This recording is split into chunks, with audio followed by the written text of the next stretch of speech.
right, here we are, another one. Actually, not sure what I'm going to talk about today. I'm feeling like not very inspired today, so there's that aspect. And I guess I'm probably feeling a little bit disillusioned. I guess sometimes you go through these phases where there's a bit of, how would I describe it? I'm going to move some stuff here on my desktop here.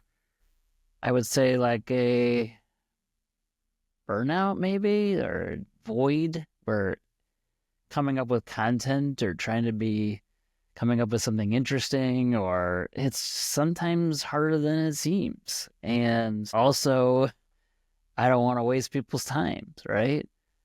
I've also been a little bit like some of the things on LinkedIn that I've seen recently where I feel like people are kind of attacking health systems, and I feel like a lot of it's just like misunderstood, right? Like they don't really understand what's happening. But I've also been thinking about failure a lot recently.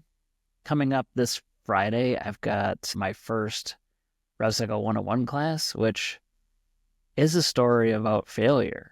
If I could tell it real quick, I think back in fall of 2019, I had this idea I think it'd be cool to just do some education for kind of sales executives, found people getting into RevCycle from other industries or even healthcare, but weren't in RevCycle. And I wondered, could I create something that would just really help people, kind of like an academy, because there wasn't anything. And everyone I talked to about this was like, this is a great idea, right? Like this overwhelmingly like positive, great idea. And I thought, yeah, this is a great idea. I think this is a really good idea. And I had a friend who had a video company, and he had worked with a couple people that were really good at some craft. This one woman was like really good at, like, she was taking cakes for like weddings and learned how to do all this flower stuff, flowers with cakes, and there's like arrangements, and so they recorded it and they put it online, and it was like this video class you could take, right? Those are popular now, and she was crushing it. And so we were talking about doing something similar. If I could maybe build this kind of education content and take a class through it and record it and then like put it online, and people could just, they could subscribe to it and do the stuff themselves, right? And I thought this would be a good addition. At the time, I'm doing my leaders forum and some consulting, and I thought this would be a nice little business. And so I set out to do it. I built some content and put it together and started promoting like a class. And then I started to, mind you, this is like January of 2020. And so, but even before the pandemic hit, I would say I started to realize like I wasn't getting that many people to sign up. And I kind of realized like quickly, like, I'm not sure that people are willing to pay for this. And so I ended up canceling it. And then the pandemic hit, and then the whole thing kind of fell apart, right? Like it just wasn't, I did a couple sessions with, companies that had asked me to do it for them, and so I did a couple sessions like virtually, which were great. Like I loved it. A much shorter version than what I was planning on doing. But it also, like, we recorded and I was like, this isn't like a thing, I don't think. And I say that it was a lesson in failure because like I put a fair amount of work into kind of making it happen. And I have learned over time, I've said this probably many times, that sometimes the idea that everybody loves isn't the idea. And the idea that not everybody loves and pushes back on you is sometimes the best idea. And it doesn't mean it's easy. It's just, I find it fascinating that over time, what I've seen happen is those ideas where, like, Leaders Forum was an idea where I had good, close friends and mentors and people I looked up to, and they kind of were like, I don't know what you're going to do with that. I remember someone I look up to, and I still do, and it's a fair comment, but like, I don't know how you're going to monetize this.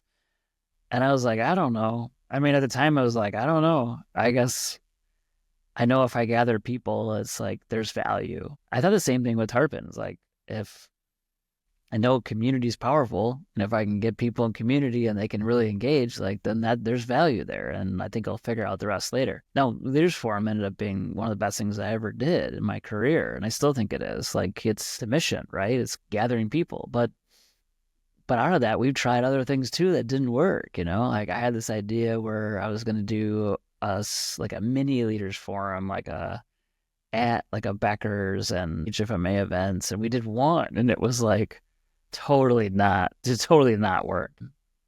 That's such as life. And I think about but I have this ability. I have the freedom to go create and fail at things. And I'm okay with that, right? Like, I'm okay with the fact that I can go try stuff and it didn't work. And I've been thinking a lot about healthcare. I think in hospital world especially, we have this culture that most places have a culture that failure isn't okay.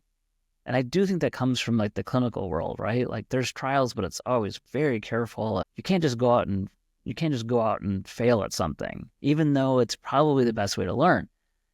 I do think that culture has permeated into revenue cycle, that we have kind of ingrained ourselves into this world in which, failure is not an option. I always say there's only a couple ways like a CFO can get fired. One is they steal money. Even then, sometimes they'll probably get hired again. Not steal money, but you know what I mean? Like, make the books seem somewhere else. Like, caught somebody doing it and that person got fired, but I'm sure they got another job. You can screw up rev cycle. That's a way to get fired, right? Or you can have a glitch that maybe you did try something. So, and then the other way is you just don't fit, right? If somebody else new comes in, and like, that's pretty much the only ways in my mind. It's almost not about competency. It's about like, what are you? You didn't screw anything up. And I rarely come across, and then there are, so don't get me wrong, there are CFOs who are willing to go take a risk, but it's not often, and certainly not willing to kind of like go do something significant and significant changes. My friend Steve was at a huge academic, and I gave him props. He went to the C-suite board, got approval to work on this project for like 6 years, 5 years. It's a long time.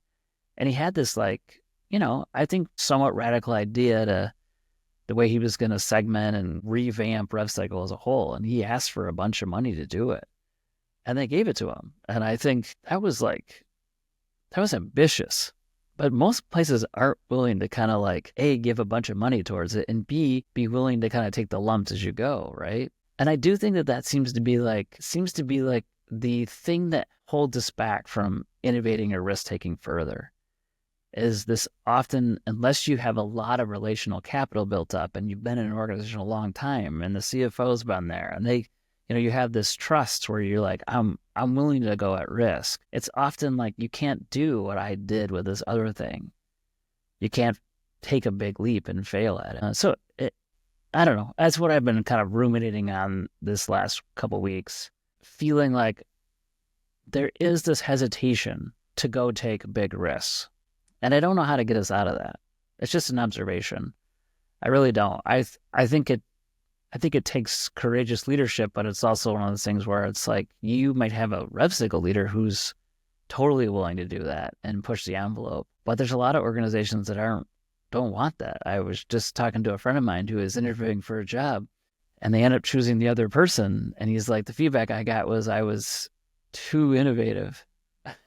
And this is not a small health system. I was like, oh, you didn't want to go there. Like, that would have been a disaster, right? You would have gotten there and pushed the envelope and taken out some sacred cows, and it would have been a disaster, right from the start.